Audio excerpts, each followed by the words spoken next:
इतिहास में लोग भविष्य कैसे जानने की कोशिश करते थे। सवाल जो सदियों से इंसान पूछता आया है। क्या हम अपना भविष्य जान सकते हैं? ये कहानी कल्पना है, लेकिन सवाल इंसान सदियों से पूछता आया है। क्या जो बीत गया है उसे बदला जा सकता है? हजारों सालों से इंसान तारों में, हथेली में, सपनों में और किताबों में अपने कल को ढूंढता आया है। कभी ज्योतिष के पास, कभी फकीर के पास, कभी साइंटिस्ट के पास। लेकिन सच क्या है? आज मैं आपको एक ऐसी कहानी सुनाने जा रहा हूं जिसने एक इंसान को उसके अतीत और भविष्य दोनों दिखा दिए थे और अंत में उससे एक सवाल छीन लिया था। क्या किस्मत लिखी होती है या बनाई जाती है? उत्तराखंड के पहाड़ों में बसा एक छोटा सा गांव था कालागढ़। वहीं रहता था आरव, एक साधारण सा लड़का, लेकिन सवालों से भरा हुआ। उसे बचपन से एक ही डर सताता था। मेरा भविष्य कैसा होगा? क्या मैं कुछ बन पाऊंगा या यूं ही खो जाऊंगा? गांव में एक जगह थी जिसके बारे में कहा जाता था वहां समय बोलता है। एक टूटी हुई हवेली जहां कोई जाता नहीं था, पर आरव गया। हवेली के अंदर धूल, जाले, टूटी तस्वीरें और बीच में एक मेज पर रखी थी एक पुरानी तांबे की घड़ी। घड़ी नहीं थी वो, एक मशीन लगती थी। जैसे ही आरव ने उसे छुआ, कमरा ठंडा हो गया और एक भारी आवाज गूंजी। जो बीत चुका है वो भी देखेगा, जो आने वाला है वो भी। घड़ी की सुइयां उल्टी घूमने लगीं और आरव बेहोश हो गया। जब उसकी आंख खुली, वो बच्चा था। वही स्कूल, वही क्लास, वही दिन जब उसके पिता उसे छोड़कर गए थे। वो कोने में खड़ा था, अपनी मां को रोते देख रहा था।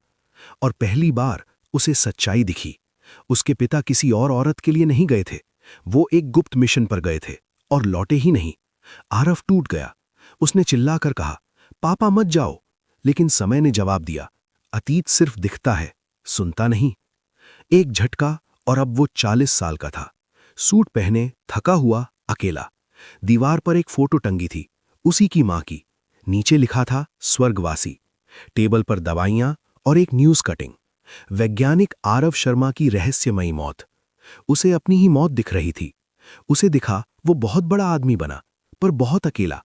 वो जमीन पर बैठ गया। अगर ये मेरा भविष्य है तो मैं इसे बदल दूंगा। वो होश में आया। घड़ी सामने थी। वो गांव छोड़कर भाग गया। उसने पढ़ाई छोड़ी, मां के साथ रहने लगा, शादी कर ली, छोटी नौकरी कर ली। सोचा अब तो बदल गया भविष्य। साल बीतने गए। 40 साल बाद वही कमरा, वही दवाइयां, वही फोटो। उसकी पत्नी उसे छोड़ चुकी थी, मां गुजर चुकी थी, और मेज पर वही न्यूज कटिंग। वैज्ञानिक नहीं लिखा था, लेकिन रहस्यमयी मौत लिखा था। आरव कांप गया। तभी घड़ी की आवाज आई, तुमने रास्ता बदला, मंजिल नहीं। उसे दिल का दौरा पड़ा। मरते वक्त उसने पूछा, तो क्या कुछ नहीं बदल सकता? घड़ी बोली, बदल सकता है, पर डर से नहीं, समझ से। अगली सुबह गांव वाले हवेली पहुंचे। अंदर कुछ नहीं था, ना लाश, ना घड़ी। बस दीवार पर लिखा था, जो अपना भविष्य जान लेता है वो वर्तमान खो देता है। शायद हम भविष्य जान सकते हैं, पर उसे जीना सिर्फ आज में ही संभव है।